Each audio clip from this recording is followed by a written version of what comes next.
morning, everybody. It's my pleasure to moderate this roundtable.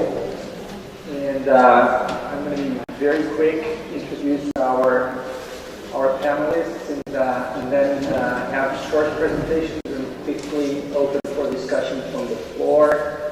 I think Paul Collier's presentation just now was a fantastic introduction to the topic. We're going to discuss the transition from aid to financial markets. And I really would like to emphasize this idea of transition and the difficulties associated with it. How to, jointly at the same time, develop all the infrastructure that's needed to have financial markets as a means of financing growth. Meaning not only the exchanges and the financial institutions, but also the legal and regulatory infrastructure, and how that can be put together at the same time, which so far precious few countries have been able to master. Paul, you've already met. Fernando, Costa, Lima, besides his experience in banking, has headed an exchange and has experienced regulating financial markets, and has been involved for a long time in projects of developing financial markets in Africa. And I'm going to start with you. Fernando, thank you for coming and just give us your presentation. Thank you.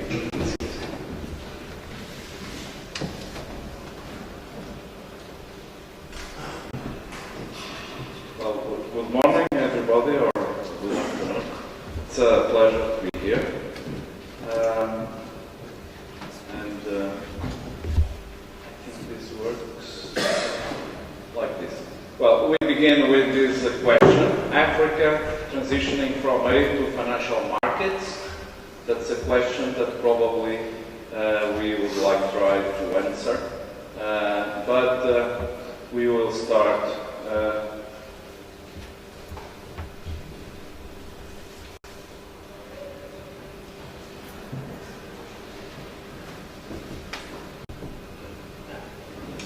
Okay, so we'll talk a little bit of grants and GDP, private equity, debt markets, banking system, and at last some remarks for thought. Obviously that with this index we would take a morning just to say and talk about this, but I'm trying to do something differently. And as normally we say, the best way to lie is by using statistics. So we will see some statistics over here. Here we can see what happened with grants in 2012 in these sub-Saharan African countries, normally divided or classified by this IMF and OECD structure.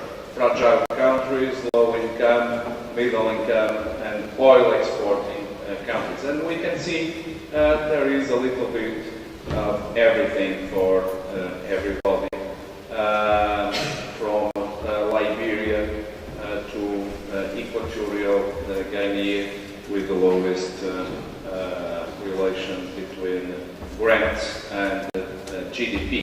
But if we look at history, we can see in these graphs that in spite of lowering grants as a percentage of GDP, GDP has grown in this area. We have excluded South Africa for obvious reasons. But this is for all the sub-Saharan countries, excluding South Africa. If we look closer,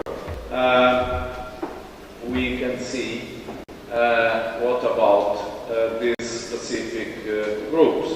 Here we can see also that oil exporting countries also have seen big growth in GDP, nominal GDP,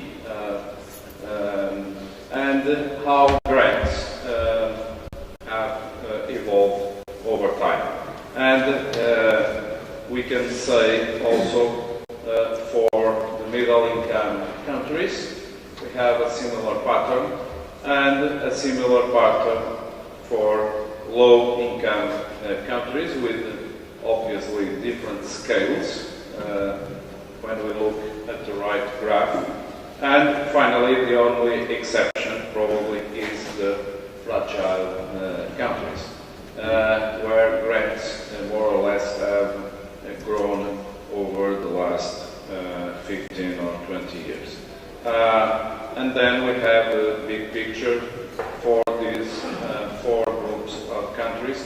And probably we can say that the majority of sub-Saharan African countries have grown their GDP even without a growth in grants.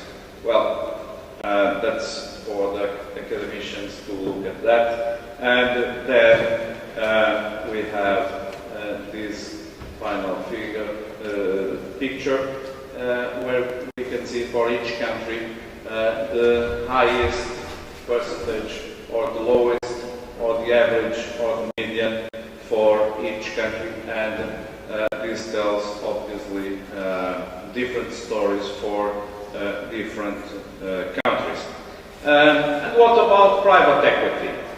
Has it evolved in sub-Saharan Africa as we thought?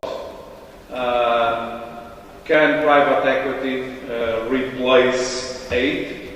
Obviously, this idea has come with many development finance institutions that are funded and financed by rich Western countries, and obviously they have evolved to finance private projects basically in Africa to change the picture of African development in these countries. When we look at the broader perspective, we can see that sub-Saharan Africa, in terms of private equity investment related to GDP, we can see that the sub-Saharan Africa is quite low when compared, obviously, with developed countries like United States or the United Kingdom. Anyhow, I think that private equity can make a difference in Africa and change the outlook of African countries. But as Paul was saying, everything is interdependent, and we cannot look only at private equity. We can see here how much of funds have been raised and how much of those funds have been invested in sub-Saharan Africa. Well, it's not a lot, but the figures look to be increasing. For instance, we can see here the biggest investment in terms of capital invested. Of course, we are talking of less than $2 billion, while in all the emerging markets, the total invested was 24 billion, which means that also when we look at the emerging markets, Africa is just a small bit of it in terms of private equity. And when we look at basically the left graph, we can see that basically most of the deals or most of the investments are smaller than $25 million. This is the pattern. So here we can see probably if we think of that intervention, that lady, I don't see her, that probably private sector for the moment is looking for smaller projects in Africa instead of big ones.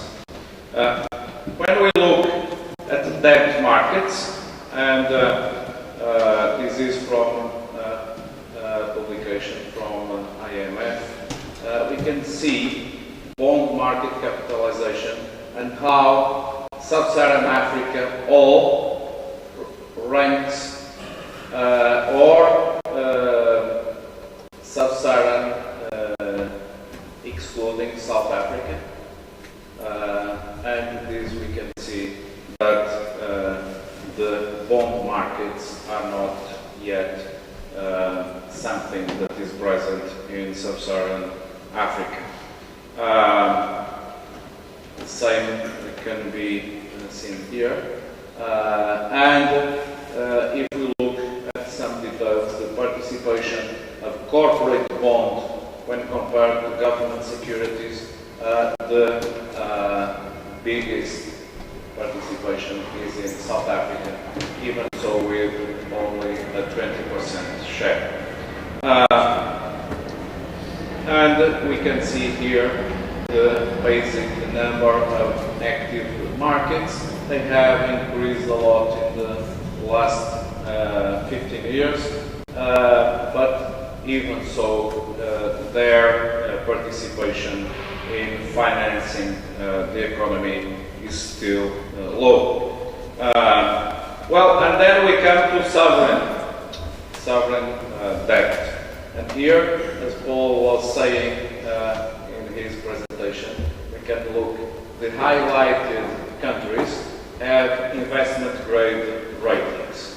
So if we look at the African countries that have sovereign ratings for their agencies, for rating agencies, we can see that only these four have investment grade when we compare with Europe or even these three South American countries. So there is a problem when we are talking about, for instance, funding big infrastructure projects with sovereign bonds on the international markets. We can see here also in terms of international or Eurobond issuers, these are existing, the pink ones that have already issued, potential returning in blue, and the green, the potential first-time Eurobond issuers. This was from a publication in Financial Times at late 2012.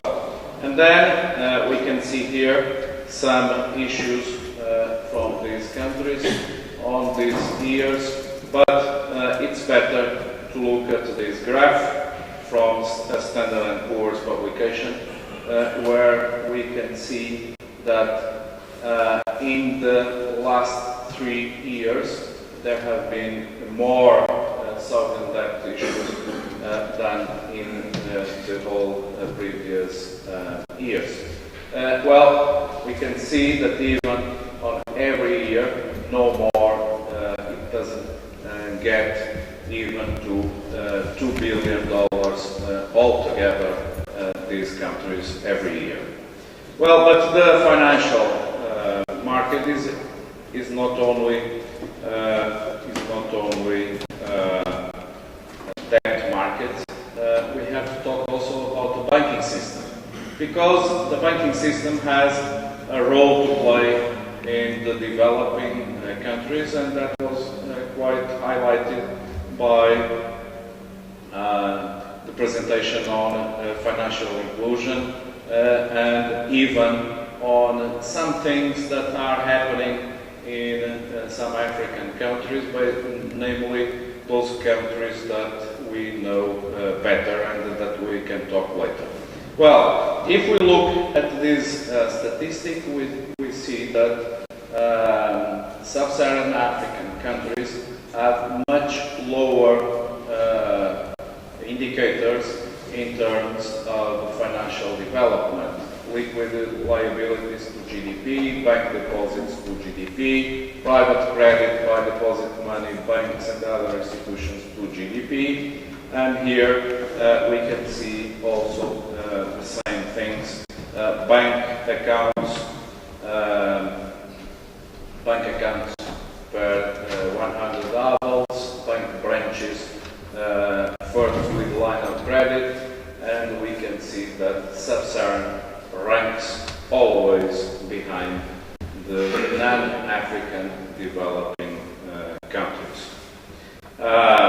Or here we can see on this graph the huge difference between South Africa, this line, and these three countries that have seen in the last years great growth. But if we see here this domestic credit to private sector in terms of GDP is almost, although it has increased, it is almost flat for these countries, with the exception of Nigeria, but it has decreased here. But let's look at the profile of South Africa. And just to finish, some remarks for thought. I think that I cannot be more in agreement with Paul that we probably need smarter aid, that's for sure, namely in the infrastructure financing. And it was a coincidence that The Economist last week has this small article, Investing in Infrastructure, the $1 trillion gap, how to get more of the world's savings to pay for new roads, airports and electricity. And basically what The Economist is saying, and I agree, and Paul said it more thoroughly and more deeply, is that we need a professionalization of project management. There is a problem of institutional capacity in majority of countries, and this is said also that we have to streamline the system for slicing risk unrelated to a project's commercial viability through a bigger and more standardized menu of credit enhancements and guarantees. And then here we agree with Paul that MIGA and all these development agencies have to do something different from what has been done from today. Or here we can see that the first African Sovereign Debt Management Center was created in 2011 with a big show-off. Let me with Hillary Clinton over there also supporting this Sovereign Debt Management Center that is supposed to help Sub-Saharan African countries to manage their sovereign debt, and how that can be important for financing also infrastructure, for financing the development of African countries. This center will encourage cooperation among African debt managers and support development of some practices in public debt, cash management, in order to create stronger securities markets.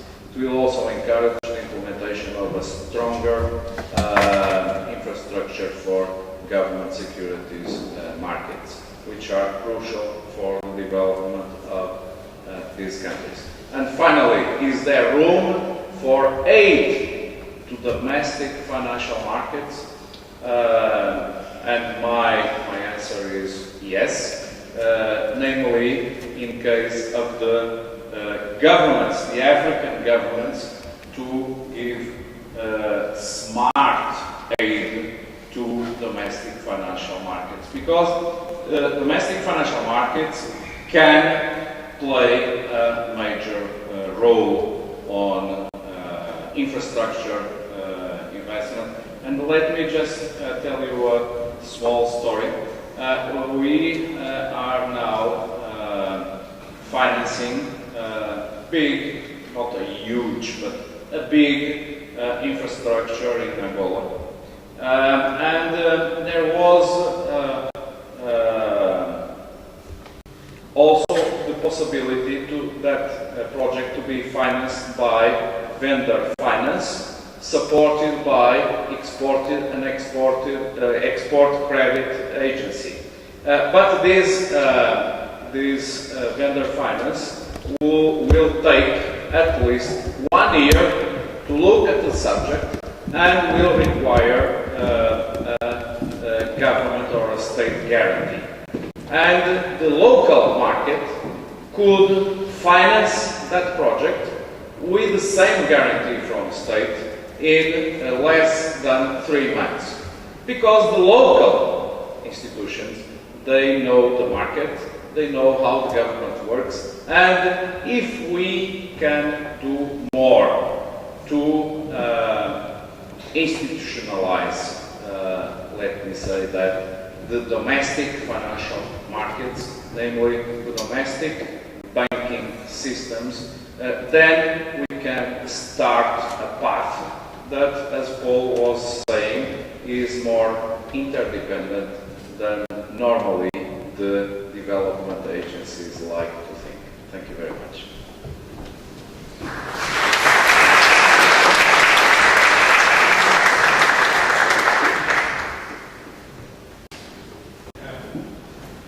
Since you've already heard me standing up, just a few things from me sitting down. So the first is that the transition from aid also implies a transition in aid. I think if we think what emerging Africa needs, it needs a lot of finance for the private sector.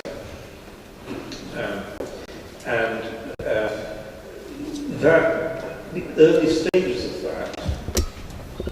that are slow because there's high levels of risk, and the pioneers who take those risks create an externality for other people. And that externality needs to be internalized through aid, basically. So, whereas the past of aid was just giving these grants directly to finance schools or health clinics or whatever, I think the new vintage of aid needs to be used to top slice a layer of risk, in which then brings down the level of risk for private finance to the range that's accepted. And so, just to reiterate, instead of IFC subsidising IDA needs to be subsidising IFC. Basically,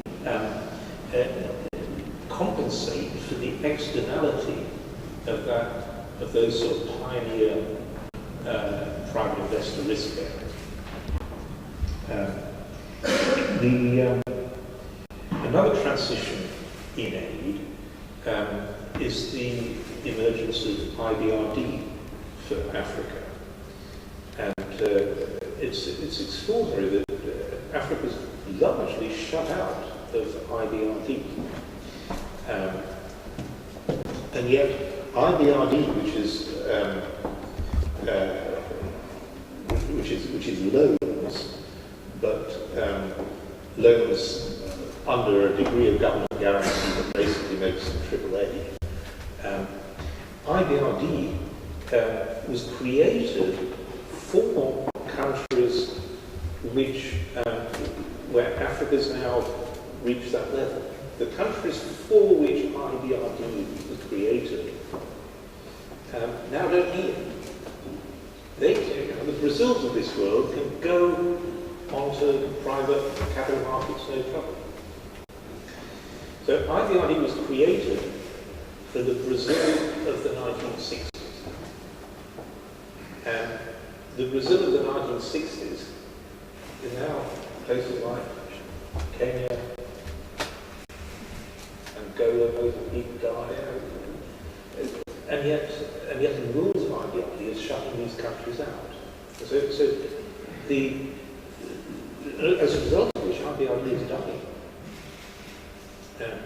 It is in some ways tragic that the poor African countries are going straight from either to sovereign bond issues with nothing in between. And so they're going straight from grants to sovereign bonds having to pay typically about 8%. Remember, all of that interest payment over and above core OECD inflation, all of it is a risk-free thing. The real return on risk-free assets is basically zero. You just look at German bonds. And so Africa is accessing commercial markets for bonds with this big risk premium before it's gone through the step of bonds that carry this guarantee, which gets the risk premium away. And so it's such a major issue because the amount of money involved is potentially huge. And it's something that basically the World Bank Board of Directors really needs to relook at to return IBRD to its original purpose. Let me conclude with just a couple of remarks on domestic financial markets. And you'll be talking about e-savings later in the conference. So I think there's a lot of scope for e-savings. There are e-savings gives you very low transactions cost. And certainly in my own country, Britain, in the beginning of the 19th century, poor people were flocking to towns, and they needed houses to live in, and that had to be financed. And a special class of financial institution was invented to meet that need, and that was the building society. And building societies were designed to have radically lower costs than banks. And the way they had radically lower costs was that they were engaged only with very good collateral housing on very long-term loans, so that the transaction, the administrative costs per dollar of the loan, as it were, was very small because the same contract lasted for 20 years. And because of that, all that, there was very low skill involved. And so you didn't need to pay for the high-skilled staff that you need in banks.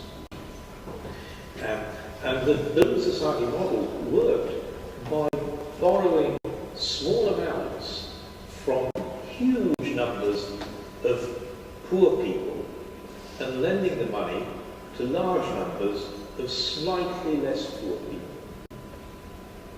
And that is how the housing stock got built. Now, in Africa, that hasn't happened. The mortgage market at the moment caters to about 3% of the population. It's basically high-income stuff. When I talked about this with an African central bank governor, it hit him and it hit me because he said, gosh, he said, I've never been to a bank to take a mortgage out because somebody on my salary isn't well enough off to think about going into a mortgage. He was the central bank governor. Right? And so it really is catering for a very tiny elite. And because of that, look how most Africans live. You've got the same phenomenon of mass migration to towns as you have in Europe in the 19th century. But instead of people living in houses built of brick and multi-story, they're living in shacks. in slums. And so moving from shacks to proper houses really depends upon that missing piece of financial architecture. And the whole thing has to be navigated from affordability. Britain in the 19th century didn't have a problem with inflation. Inflation was well under control, so you didn't need to index because nominal interest rates could be low enough that mortgages were affordable. You could buy an affordable house with a mortgage and service the debt. At high rates of inflation, such as prevailing in a lot of Africa, you can't do that unless you index. Hardly anywhere in Africa is doing that. It's done, please. So you need a new class of financial institution and a new class of financial product, an index mortgage. But the consequences will be dramatic, both in terms of housing ordinary people moving from shacks to decent housing, and that process would then generate huge amounts of jobs for actually building the houses that ordinary people need. So it would be doubly transformative. The quality of life once you're in a decent house, and the jobs generated by building these decent houses. So simple domestic financial innovation would unlock it. And the final remark is you can link these two things, the e-banking and the mortgage industry, because e-savings deposits are the perfect low-cost technology for reaching poor people and enabling them to make small savings. And so a new class of institution is needed, the E-based building system. Thank you. Well,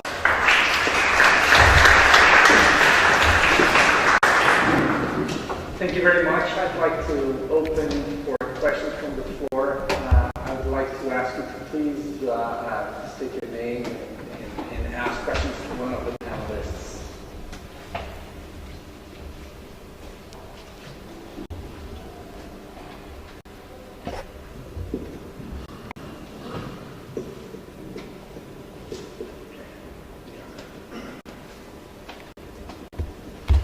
Good afternoon, I'm Miguel Azevedo.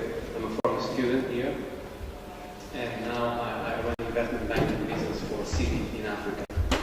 And I would like to share just 2 or 3 situations, very practical situations from the politician's point of view of what's going on in Africa these days. I would start with the bond market, namely the sovereign bond market. To say that we have seen in 2012, as we have seen in your presentation here, very active issues from sovereign. 2013, a bit the same, already sort of tapering off, namely due to the tapering in the US. But there is one item that I think is important to highlight, is the market always overshoots.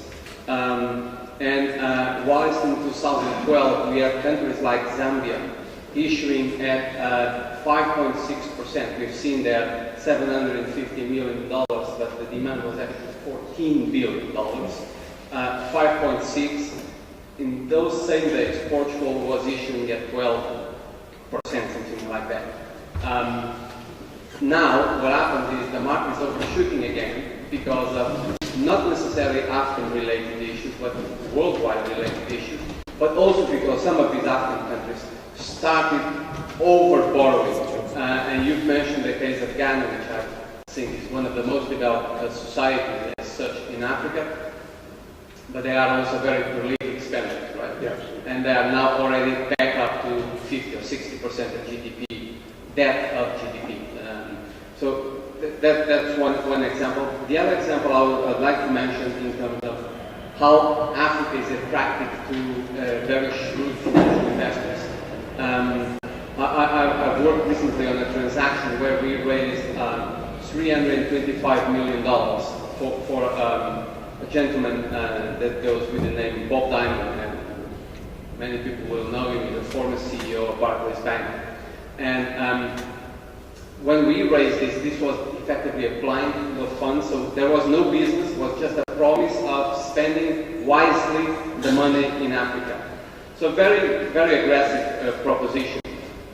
But people got very comfortable with the fact that someone like Bob Diamond, who in UK had kind of a not very successful exit from Barclays, he was coming back to the markets through a vehicle to invest in Africa. So people were saying, hold on a second, what does he know that I don't know? If he's betting his comeback in Africa. And that led, someone told me one very sort of silver lining sentence that I now actually use in my presentation, which is Africa went from Bob Geldof to Bob Diamond. And I think this is a good example. Bob Geldof himself came from A to be a private equity financier. So it's quite interesting these days in Africa. I think there is a lot of money to be invested in Africa these days. There's probably too much money right now. Although over time I think we are in the right track. Not a question, just to share one of the comments. Do you guys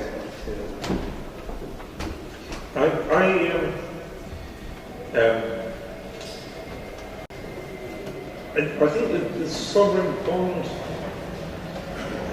side is in one sense a bit worrying.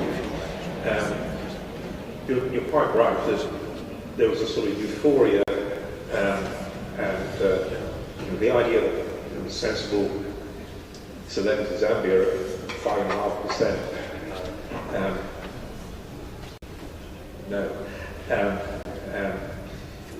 Both Zambia and Ghana, the governments are really borrowing that money to pay to finance recurrent deficits. Why I prefer project finance to sovereign bonds is that the project finance, you're linking the borrowing to the use of the money. And if the use of the money is dumb, you're not going to raise project finance. Whereas sovereign bonds are just linked to some, basically, amorphous judgment about will the country be able to pay me back, regardless of how it is. There's very, very little link between how it uses this money and whether I get my money back. Whether I can get my money back depends on how much copper and oil is there underneath the ground. And so, in Zambia, the world copper price went up and they discovered a lot more copper. In Ghana, they discovered oil. And that gave them the ability to borrow, to issue these sovereign bonds. But what in effect was happening is you got irresponsible governments plundering the future. They were, in effect, digging that oil and that copper out of the ground and spending it on public sector pay rises. Ghana raised public sector salaries 50%. That's a politically irreversible act that basically means you're going to drink that oil. And that was only possible because they were going sovereign bond markets. And that was only possible because the sovereign bond issuers basically weren't asking how you want to use this bond, we need to know. They were just saying how much oil is there. So it was a very dangerous deal.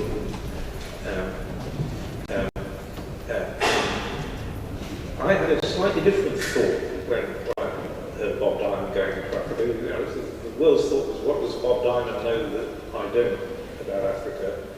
And my thought was, by the shorter sentence, what does Bob Diamond know about Africa?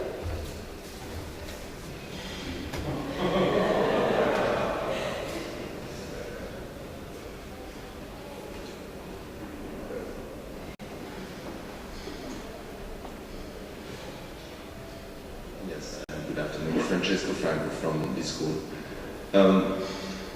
My question is more, if we think that we have to build a financial and banking system almost from scratch, I understand that the supply side can be handled by non-domestic very well, but do we really think, how much can we think the capital account of these countries can be open? If we need the domestic banking system, the domestic financial system to be tamed, to be controlled, we need monetary policy and banking authorities to be able to manage that side independently of their external account, which is a big deal for them as well. So the only way I see it is to have, I know it's not probably mainstream, but it's becoming a little bit more accepted, it's to have a capital account which is substantially controlled in order to be able to manage your exchange rate and on one side and the monetary policy on the other side. So am I right? And how is this compatible, or do we see it as a barrier for the financial development of these countries?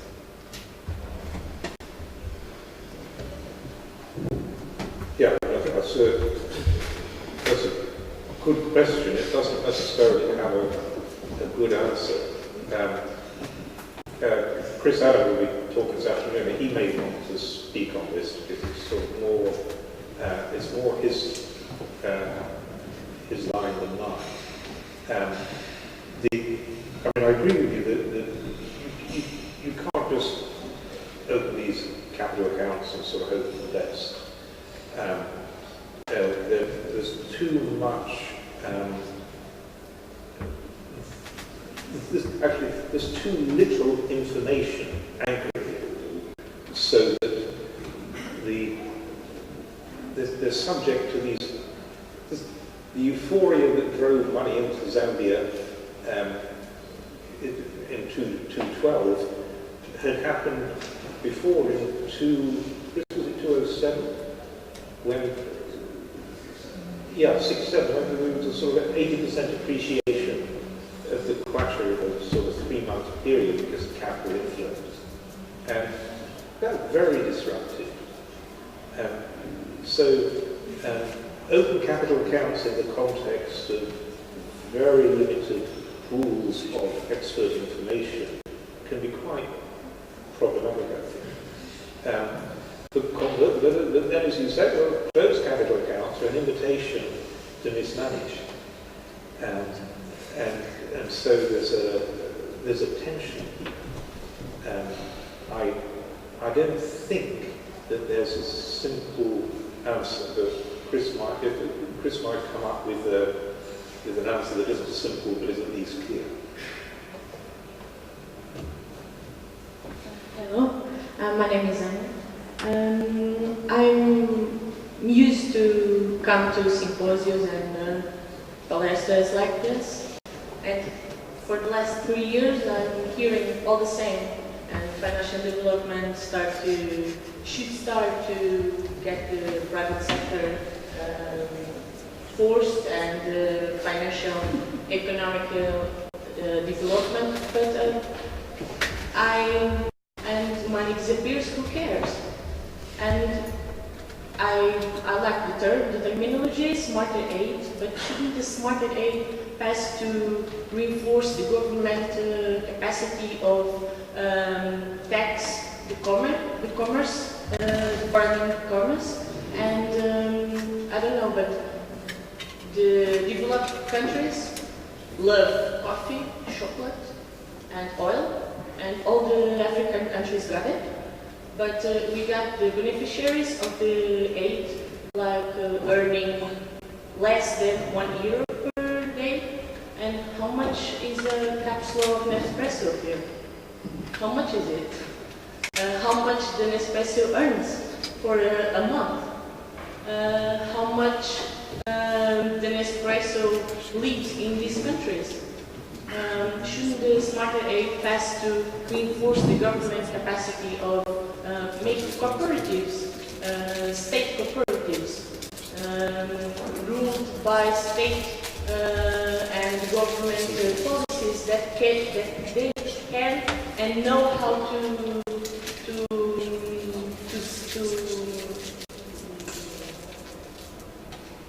not of course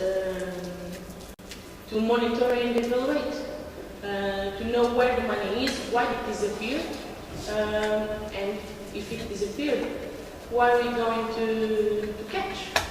Because we know when we are going to a country, a little in São Tomé and Príncipe, it's very small, and all the money that I saw get in, I'm quite sure that in a year all that persons could live from poverty. And financial development, it's at the end of the point to end the starvation.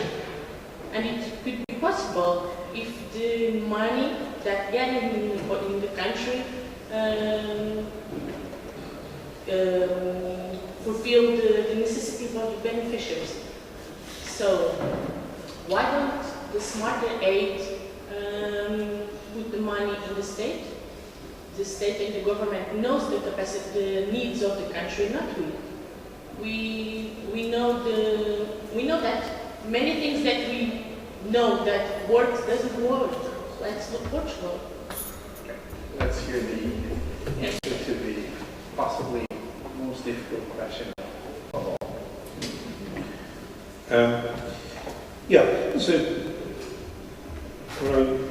I agree with the drift of what you've been saying, that especially when you've got natural resources, oil or whatever,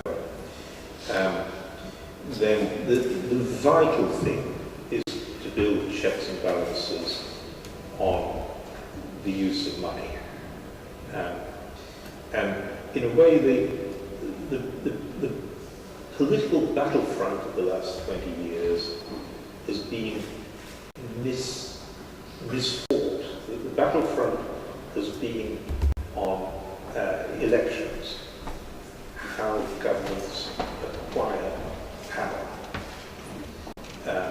Whereas the really important battlefront is not how they acquire power, it's how they use power.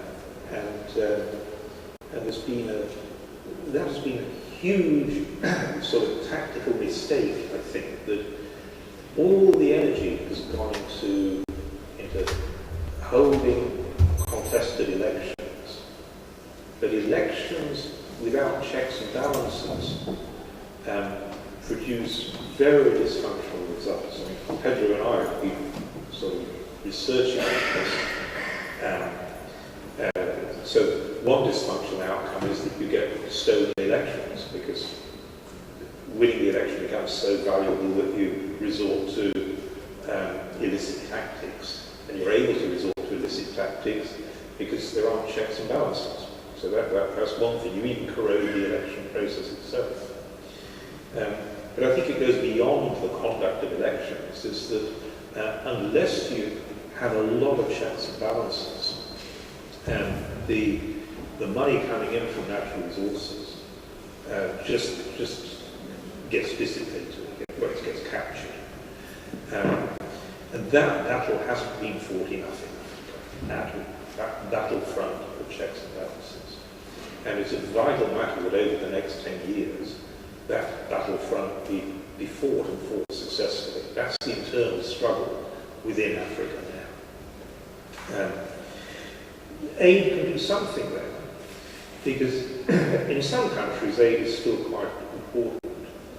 And I mean, I've got this concept of governance conditionality instead of policy conditionality. That, to my mind, we shouldn't be telling African governments or African societies what policies they should adopt.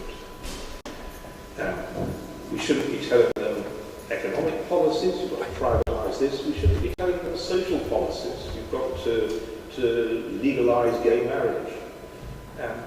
These are matters that any democratic society has to sort out for itself. And it's an abuse of our power as donors to try and tell other societies what to do. But governance conditionality is a different matter. By governance conditionality, I mean making sure that there are practical measures in place to enforce a country's own laws. Embezzling money, looting public money, is not legal anywhere. Across Africa, it's illegal. It happens because the law isn't properly enforced.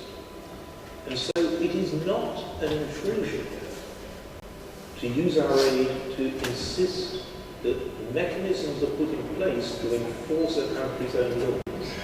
But that's what I mean by governance condition.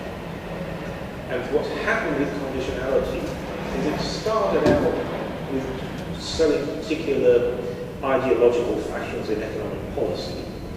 And now conditionality has been captured by the NGOs, and so it's all about gay rights and that sort of thing, or environmental conditions.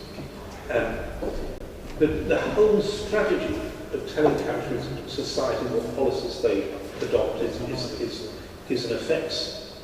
And meanwhile, we're losing a real opportunity to reinforce the battle that has to be fought in these societies, which is the financial checks and balances.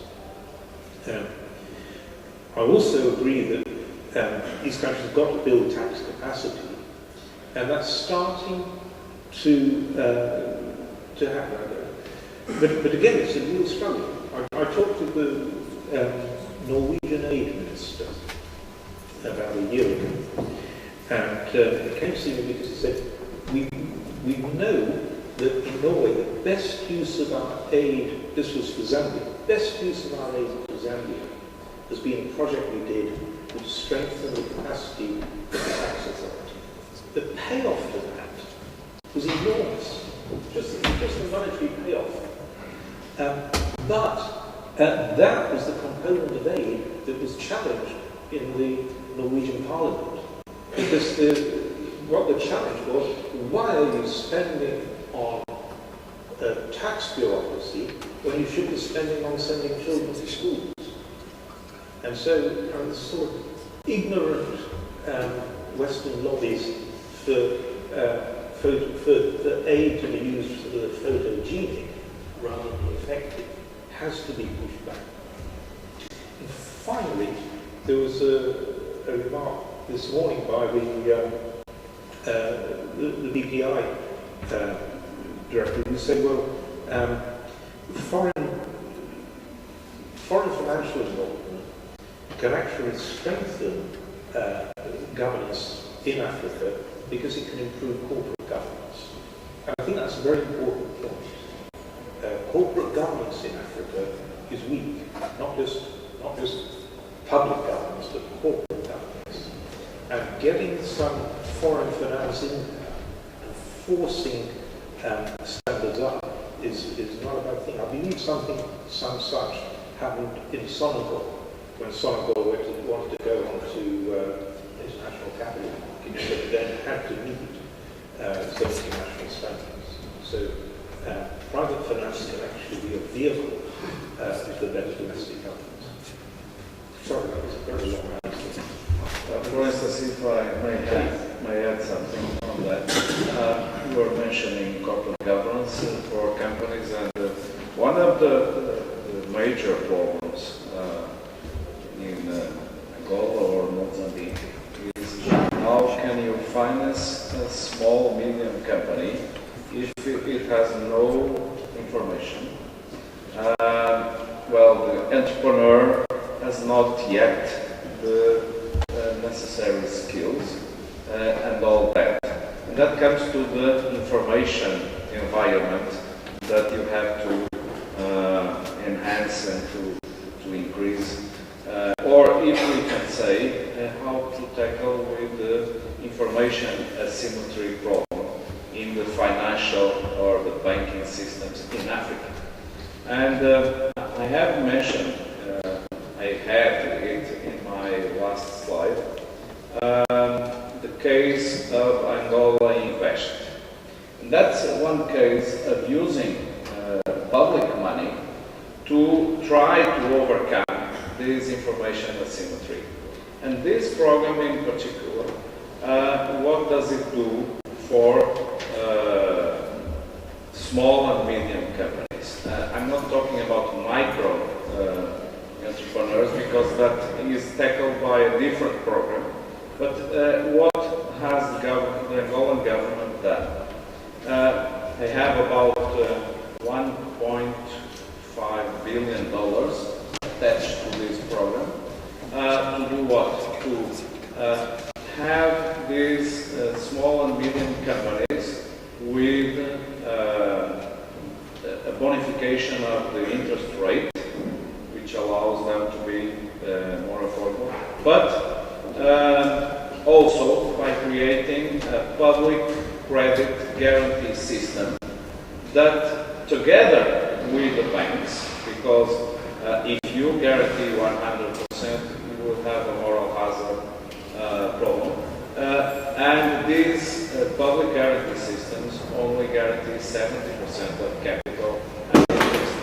It's probably not a perfect program, but it's starting working, and the government is working with its own mistakes in this program, and that's a way of calling the small and medium entrepreneurs normally working in the informal economy to come to a more formal role and having this, well, it's slow, but it has to be done. And I think it's a smart way of using public money.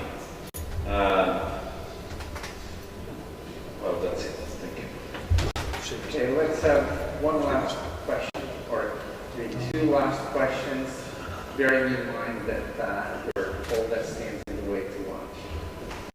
So you can go ahead and then, well, if it's very short, okay, well, go ahead.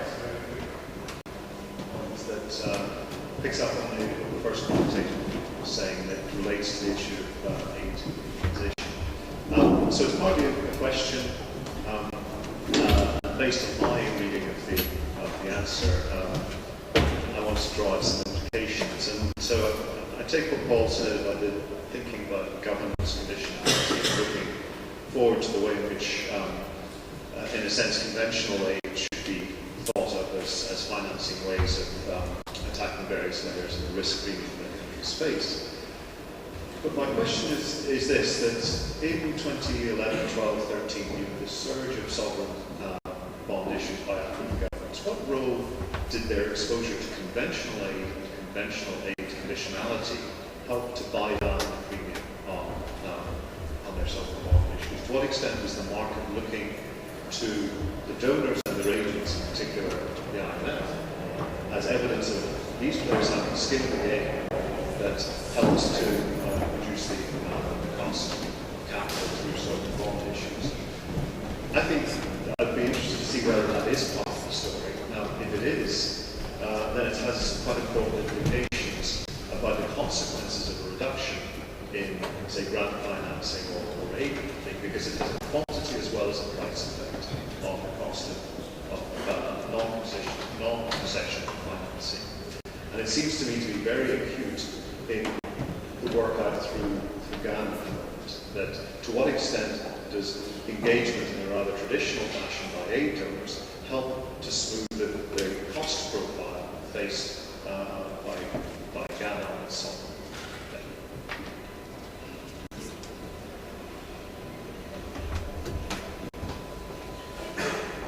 Yeah, we really need an answer from the practitioner, not the... Maybe we should. From a very practical standpoint, I see it's important in terms of the reputation of the country in general, but nothing very specific. However, if there is a negative development, say for example Uganda right now, that raises a lot of issues. I worked last year on a transaction for Rwanda, where we raised 400 million for them. The biggest issue that we had, both internally to the banks and to investors, was the perception of Rwanda being back in the M23 in Eastern Congo. It was not an issue of whether Rwanda is probably the most corruption-free country in Africa these days. So it's important in terms of perception. Not directly, but yes, indirectly, especially if there is a negative issue attached to it.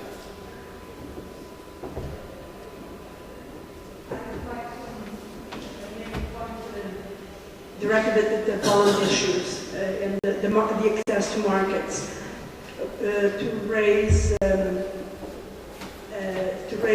point which comes from a fairly recent Portuguese experience. When Portugal began financing projects in the 1990s, the local Portuguese banks had no real project finance experience. They weren't even allowed to go beyond 10 years. The first project we did, we had to get special permission from the Bank of Portugal. And what made the difference was the way we worked with foreign banks in intercreditor arrangements. And that's where a lot of the skills transfer takes place, is in those intercreditor groups. So in order to get, I believe that you can't finance development without mobilizing local savings in an intelligent manner. And you can face sort of a chicken and egg question. No local skills at the project selection and project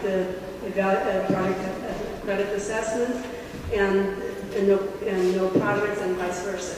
So one way to break that, and we did that in Portugal in the 1990s, is to work with these mixed foreign and local groups at banks, which provide the guarantees and intercreditor support to each other. But that means that everybody has to have skin in the game. No free riders. And because otherwise the moral hazard is, as we've seen in Portugal, can be considerable. Well, this is, I think, a commentary more than a question. So I'm going to close the session here and invite you all for lunch downstairs. Thank you very much.